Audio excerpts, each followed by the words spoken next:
Words है मधुर, अम्ल, लवण, sweet, Sawar and salty.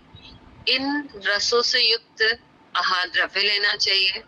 And साथ के साथ में नरिशिंग एंड स्ट्रेंथनिंग फूड, जिनको भी ब्रह्मण आहार बोला जाता है। ब्रह्मण मतलब जो कि पोषण दे, तृप्ति के साथ साथ पोषण करे टिश्यूज को, स्ट्रेंथन दे टिश्यूज को। तो उस तरह की, और आप देखेंगे मधुर रस से युक्त जो है वो स्ट्रेंथनिंग और नरिशिंग करता है। वो जो मधुर रस का जब हम अलग से जाके जब देखेंगे रस, अगर पढ़े तो हर रस का पांच भौतिक संगठन से हम शुरुआत करेंगे। तो वो उसके कार्य क्या है बॉडी में, वो not only in body, physically but mentally किस तरह से मधुर रस का फंक्शन क्या क्या है, तो वो देखेंगे। बहुत नरिशिंग और स्ट्रेंथनिंग युक्त होता है ना। मतलब जो भी द्रव्य मधुर रस से युक्त होते हैं बहुत ही नरिशिंग और स्ट्रेंथनिंग, शरीर में बहुत ज्यादा स्ट्रेंथ देने वाला, साथ में पुष्टिकारक होता है। तो ये एक जनरल गाइडलाइन है। अवॉइड क्या करना, ये ड्राई फूड्स जिनमें की स्निग्धता नहीं है, स्निग्धता की कमी है, dry foods, cold foods, excess fasting, bitter pungent astringent food. Bitter pungent astringent food मतलब कि आपका कौन सा रस हो गया, मधुर, अम्ल, लवण, ये तो आपके वात को कम करने वाले हैं। तो बढ़ाने वाले क्या है जिनको अवॉइड करना है, कटु तिक्त कषाय। तो कटु तिक्त कषाय आपको अवॉइड करना है। ओवर एक्सर्शन एंड स्ट्रेस, जैसे कि अभी नीरू जी आप रिविजन चल रहा था, ओवर एक्सर्शन भी नहीं करना है और स्ट्रेस पे भी ध्यान देना है। एक ये हो गया है। फिर हम आते हैं पथ्य अपथ्य कल्पना में, पथ्य अपथ्य आहार विहार में। पहले तो ग्रेन्स, जो क्या लेना है और क्या नहीं लेना है। रिकमेंडेड है व्हीट, गेहूं, शाली राइस आता है, शाली चावल जो है ना, पता होगा आप लोग को, शाली चावल।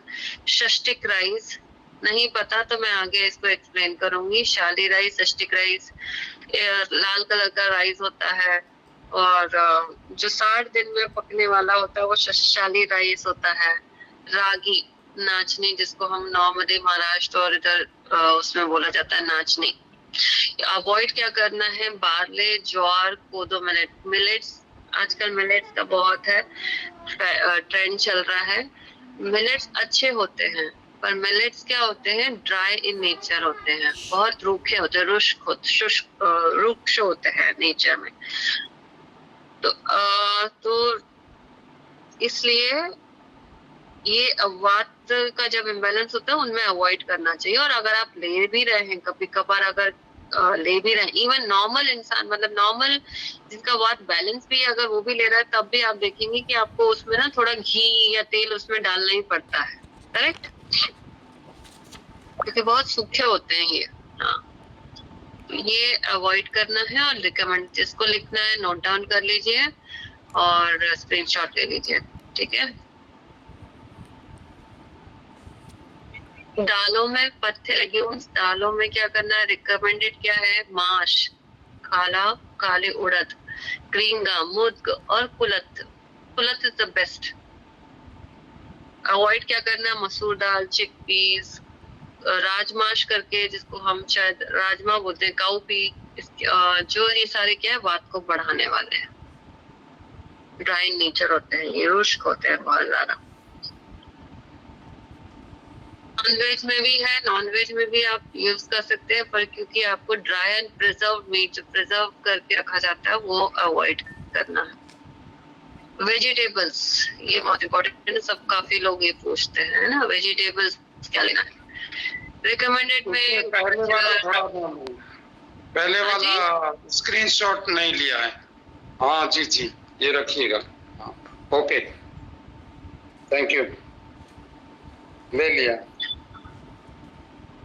वेजिटेबल्स में आप देखेंगे कैरेट, कैबेज, गाजर, लौकी, सहजन या शिग्रू जिसको बोलते हैं, गार्लिक, अनियन, है ना, ये सारा हो गया। रिच गोड, तोरई, ये वेराइटीज ऑफ जो है गॉड की। ये अवॉइड में स्पिनच, आप इनका रस देखेंगे ना, पांच वाटिक संगठन खाली कोई रस ही देखेंगे तो आप देखेंगे कि रस जो रहेगा कटु तिक्त कषाय वाले ये रहेंगे। बिटर गॉड का सेला होता है ना ज्यादा, तो इसलिए ये अवॉइड करने का है। जो भी प्रिजर्व फ्रोजन करके रखे जाते हैं वो सारा अवॉइड करना है। डेयरी ये बहुत अच्छा है, सारा आपको मिल्क, घी, बटर, कर्ड, बटर मिल्क, तिल का तेल, castor oil, coconut oil, even mustard oil भी यूज किया जा सकता है ना। लेकिन सेसमे ऑयल बेस्ट है, कैस्टर ऑयल बेस्ट है, ये दो ऑयल बेस्ट है। एक्सेसिव कंजप्शन मैं फिर बोलूंगी यहाँ पर अति सर्वत्र वर्जित। कर्ड है, कर्ड अच्छा है, बटर मिल्क अच्छा है, घी अच्छा है। वात के लिए तो घी बहुत अच्छा है, बटर अच्छा है, कर्ड अच्छा है, दूध अच्छा है, बट तिल तेल और ये सब। लेकिन कर्ड की अगर मैं बात करूंगी तो एक्सेसिव में ना, कोई भी चीज एक्सेसिव में नहीं, है ना। कर्ड अच्छा है लेकिन एक्सेसिव अगर ज्यादा होगा, खाली खास करके रात में, बिल्कुल नहीं। Avoid frozen milk products, cold dairy products, cold water. उष्ण जल यहाँ हालांकि यहाँ पर आना चाहिए कि रिकमेंडेड में उष्ण जल भी यहाँ लिखा होना चाहिए, तो आप डाल दीजिए उष्ण जल, वार्म वाटर। फ्रूट्स में आप देखेंगे तो रिकमेंडेड में राइप मैंगो, ग्रेप्स, पोमोग्रेनेट, अनार। अनार सभी के लिए, सारे ही पित्त वात पित्त कफ तीनों के लिए ही बहुत अच्छा रहता है अनार। कभी जैसे कि मैं अपने पेशेंट्स को बोलती हूँ, जैसे कि है ना, लेकिन पता हाँ है जी, क्या बोल रहे हैं? नाथुराम भैया का माइक ऑन हो गया। नाथुराम भैया माइक म्यूट कर दीजिए। हाँ, an apple keeps a doctor away, ये हमने सभी ने सुना है ना। पर I will say pomegranate, doctor तो नहीं बोलूंगी, पर एटलीस्ट पोमोग्रेनेट इसको रिप्लेस कर सकता है। कैसे? हम उसका कभी पूरा कॉम्बिनेशन, केमिकल कंपोजिशन वगैरह देखेंगे उसका किस किस में होता है। जब हमें टाइम, अगर ये सब चीजें हो जाने के बाद हमारे पास रहता है, तो ये हम सारे फ्रूट्स देखेंगे। मैंने बोला था ना आहार, कल आहार जब हम पढ़ेंगे तो आहार क्या है, आहार का वर्णन आयुर्वेद में साथ साथ की उपनिषदों में भी वर्णन काफी अच्छा मिलता है। तो इतना डिटेल में तो नहीं जाएंगे, पर आहार का वर्गीकरण आचार्यों ने किस तरह से किया है। जैसे कि आप मॉडर्न में पढ़ते हैं कि मेजर जो होता है मैक्रो एंड माइक्रो न्यूट्रिएंट्स, इसमें यहाँ आचार्यों ने वर्गीकरण किया है। सभी आचार्यों ने, चाहे वो आचार्य सुश्रुत हो, आचार्य चरक हो, आचार्य वाग्भट हो, सभी ने इसका वर्गीकरण किया है। शुभ धान्य, शाक वर्ग, शुभ वर्ग, इक्षु वर्ग, इस तरह से वर्गीकरण किया है। तो मैंने पहले भी बोला था, वो लास्ट में इसे कि ये वो हमारे लिए अच्छा है, ये बड़े से उतना नहीं है। पहले हम ये सारे बड़े कवर करने के बाद उसी जाएंगे,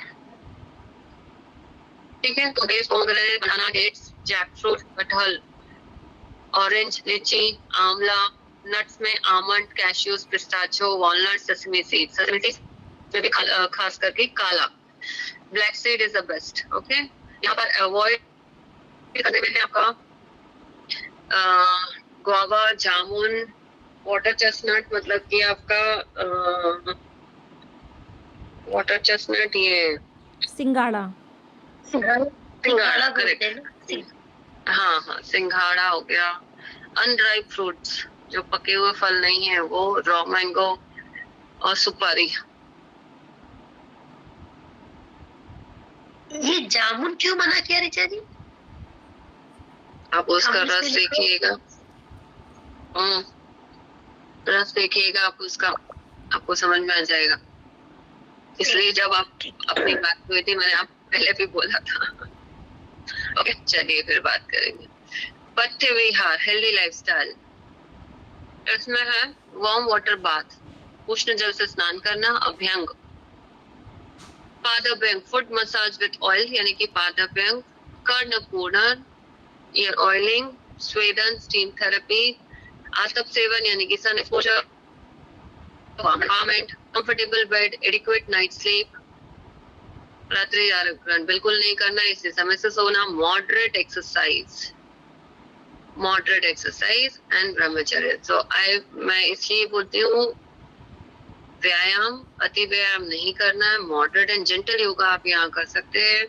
रात्रि जागरण बिल्कुल नहीं करना है. प्रॉपर टाइम पे सोना है. सुबह आप उठिए, जेंटल योगा भी है ना. बाकी सब ये तो मस्ट है. इसके अलावा ये तो आपका एक्सटर्नल उसमें ये हो गया.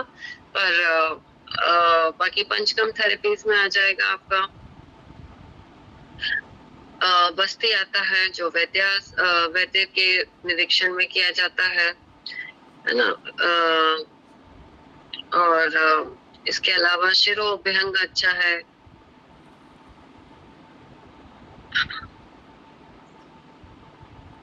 मृदु विरेचन भी करना चाहिए इसमें. मृदु विरेचन मतलब कि माइंड पर्गेशन कराना, तो वो भी आपको वैद्य के निरीक्षण में ही आ जाएगा. Now then comes the अगत विहार. यहाँ नहीं करना चाहिए. एक्सरसाइज, एक्सेस स्विमिंग, ये सारा हमने उसमें पढ़ा था. तो ये सारा वही है. Exercise, excess swimming, excess walking और रनिंग, एक्सेस वर्क, एक्सेस रात्रि जागरण नहीं करना. देवास एक्सेस में नहीं करना. डिपेंडिंग ऑन द प्रोफेशन दिया जा सकता है. Stress, worry, grief, suppression of the urges, यानी कि यहाँ पर मैंने बात की थी अधारणीय वेगों का, तो वो भी है. उसके वो नहीं करना. एक्सपोजर टू एसी और कोल्ड व्हेन सिटिंग और sleeping on hard uneven surface. Last class में किया था मैंने कि अपना एक केस बताया था. Excessive travel and vibration exposure. Excessive travel भी एक मिलता है इसमें काफी कुछ लोग. तो ये था हमारा